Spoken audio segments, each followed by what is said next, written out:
اب آپ اس کو حیاتی کہو یا مماتی کہو، اس میں اتنا عقیدہ اہل سنت والجماعت کا ہے کہ آپ صلی اللہ علیہ وسلم دنیا سے پردہ فرما چکے ہیں، آپ پر موت واقع ہوئی ہے، قرآن میں صاف ہے انک میت و انہم میتون، اے نبی آپ نے بھی مرنا ہے اور انہوں نے بھی مرنا ہے۔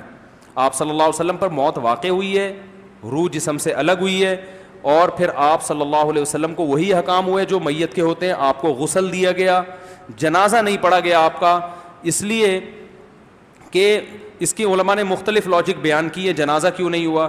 میرا ایک ذوق ہے، میرا خیال ہے کہ شاید اس لیے نہیں ہوا کہ جنازہ کیا ہوتا ہے دعائے مغفرت کے لیے، اور پیغمبر کے لیے مغفرت کی دعا نہیں ہوتی۔ کبھی آپ نے دیکھا ہے اللہ نبی کی مغفرت فرمانا، اس میں ایک توہین کا عنصر ہے کہ گویا نبی سے معاذ اللہ گناہ ہوئے ہیں جو مغفرت۔ نبی پر درود ہوتا ہے، درود صلات کہتے ہیں رحمت کا بھی اوپر، دیکھو نبی کے لیے رحمت کی دعا بھی نہیں ہوتی اے اللہ نبی پر رحم فرما، نہ ایسے نہیں کہا جاتا۔ رحم میں یہ ہوتا ہے جیسے قابل رحم ہو بیچارہ، ہے نا، جیسے ترس آ رہا ہو نا اس کی حالت خستہ۔ نبی پر صلات ہوتا ہے، صلات رحمت سے اوپر کی چیز ہے۔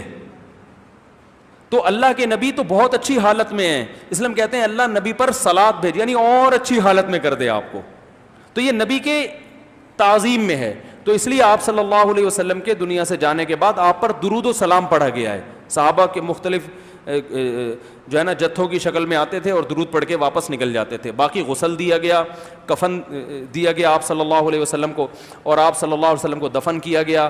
آپ کی ازواج نے باقاعدہ عدت گزاری ہے، میت کی عدت ہوتی ہے نا بھائی، عدت میت کی ہوتی ہے نا، اور عدت گزارنے میں جو باقاعدہ پراپر عدت ہوتی ہے وہ آپ کی ازواج نے اسی پراپر طریقے سے عدت گزاری ہے۔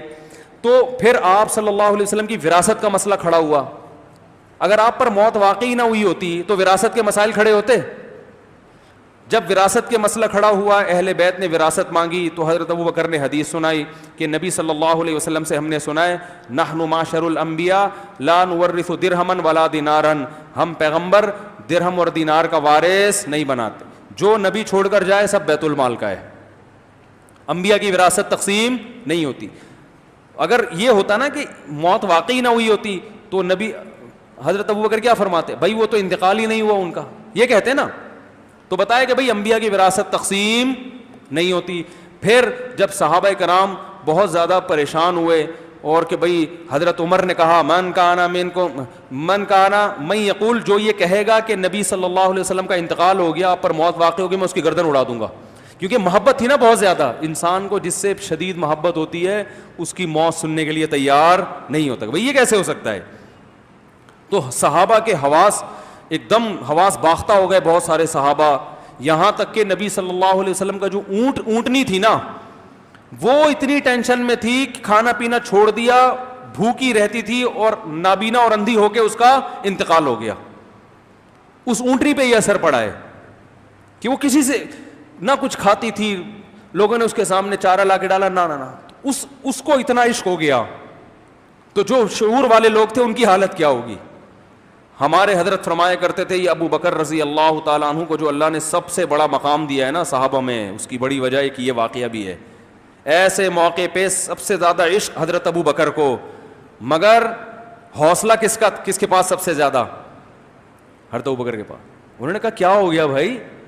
صحابہ کو جمع کیا، خطبہ دیا، یا ایھا الناس، اے لوگو، من کان منکم یعبد محمدا فإن محمدا قد مات، سن لو جو تم میں محمد صلی اللہ علیہ وسلم کی عبادت کرتا تھا سن لے، محمد صلی اللہ علیہ وسلم پر موت واقع ہو چکی ہے۔ قرآن کی آیت پڑھی، وما محمد الا رسول، محمد تو ایک رسول ہیں صلی اللہ علیہ وسلم، افإن مات او قتل، قرآن میں ہے نا، اگر ان پر موت واقع ہو جائے یا قتل ہو جائیں، انقلبتم علی اعقابکم، تو دین چھوڑ دو گے کیا تم؟ یہ آیت نازل ہوئی تھی غزوہ احد میں۔ غزوہ احد میں یہ افواہ پھیل گئی تھی کہ نبی صلی اللہ علیہ وسلم کو شہید کر دیا گیا، بہت سے صحابہ کے حوصلے پست ہو گئے، بعض نے کہا اب زندہ رہنے کا کیا فائدہ، وہ بھی لڑے اور شہید ہو گئے۔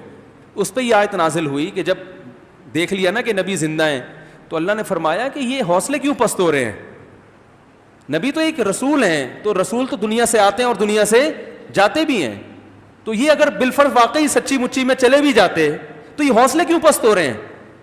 تو اگر آئندہ ان کی موت واقع ہو گئی یا جنگ میں شہید کر دیا گیا تو کیا دین سے واپس پھر جاؤ گے؟ اور آگے پھر اللہ نے دھمکی دی وَمَن يَنْقَلِبْ عَلَىٰ عَقِبَيْهِ، اگر کوئی دین سے واپس ہوا، چاہے نبی کی موت کی صورت میں یا شہادت کی صورت میں، دین سے واپس ہوا تو اللہ کا کچھ بھی نہیں بگاڑے گا.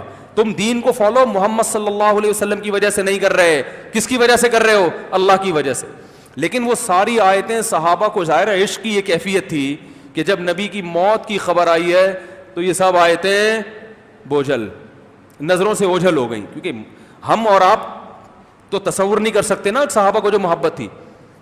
تو حضرت ابو بکر کا کمال یہ ہے کہ محبت سب سے زیادہ، مگر وہ جذبات شریعت کے تابع. صحیح ہے نا؟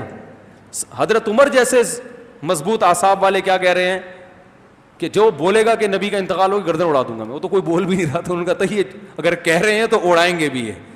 ان کو پتہ تھا یہ خالی پیلی کی دھمکی بولو بھائی نہیں ہے. تو یہ ایسے نہیں ہے کہ یہ جو بولتے ہیں اس پر عمل بھی کرتے ہیں.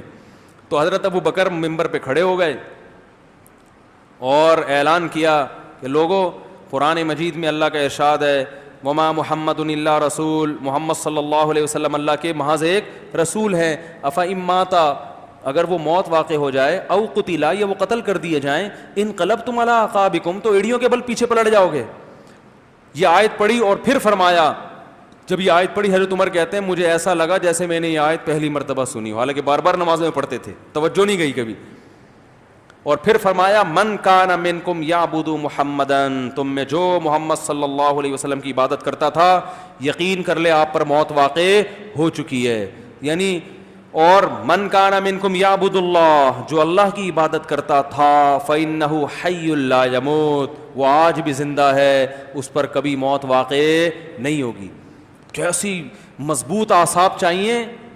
یہ آپ کو ابھی سمجھ میں نہیں آئے گی یہ بات، اس ماحول میں جاؤ تو پتہ چلے گا. تو ہمارے فرمایا کرتے تھے اسی وجہ سے اللہ نے حضرت ابو بکر کو سب سے بڑا مقام دیا. اس وقت امت کو سنبھالا انہوں نے جب اس سے بڑا غم صحابہ کو زندگی میں کبھی نہیں لگا تھا، تو ایسے موقع پہ سنبھالا ہے انہوں نے.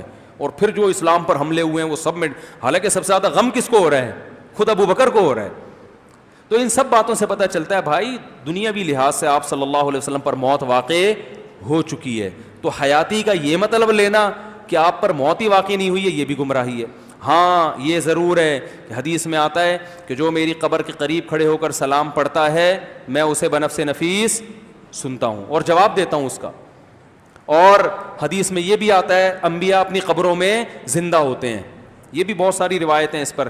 تو ان تمام روایتوں کی روشنی میں اہل سنت والجماعت کا عقیدہ ہے کہ دنیاوی لحاظ سے آپ پر موت واقع ہوئی، لیکن آپ صلی اللہ علیہ وسلم کو قبر میں ایک الگ زندگی ملی ہے، برزخی.